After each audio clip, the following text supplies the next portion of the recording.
গল্প প্রভুভক্ত কুকুর। শোনো বন্ধুরা, আজ আমি তোমাদের একটা ধান্দাবাজ ডাকাতের গল্প শোনাবো। বন্ধুরা, তোমরা কিন্তু এই গল্পটা শেষ পর্যন্ত দেখবে। চলো তাহলে আজকের গল্পটা শুরু করা যাক। অনেক দিন আগে একটা ডাকাত ছিল। সে নিজেকে খুব চালাক মনে করত। সে এত আত্মবিশ্বাসী ছিল যে সে ভাবতো কখনোই সে ধরা পড়বে না, আর খুব পরিশ্রমীও ছিল। একদিন সে একটা বাড়িতে ডাকাতি করতে গেল।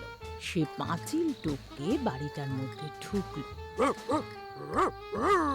বাড়ির মধ্যে কুকুরটা চেঁচামেচি করছে দেখে সে একটা মাংসের টুকরো ছুঁড়ে দিয়ে বলল, দেখো, তোমার জন্য আমি কত সুন্দর মাংসের টুকরো এনেছি। তুমি চেঁচামেচি করো না, এই মাংসের টুকরোটা আনন্দ করে খাও আর শান্ত থাকো। তা না হলে তোমার প্রভুর ঘুম এক্ষুনি ভেঙে যাবে, বুঝলে কিনা?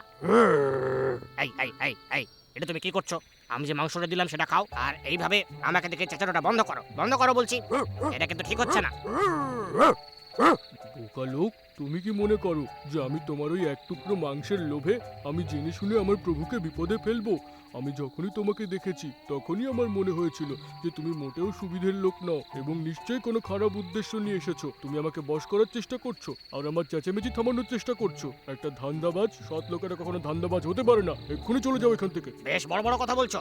যদি তুমি আরো মাংস চাও তবে তা বলতে পারো, কিন্তু তুমি কেন বোকার মতো কথা বলে বলে আমার সময়টা নষ্ট করছো?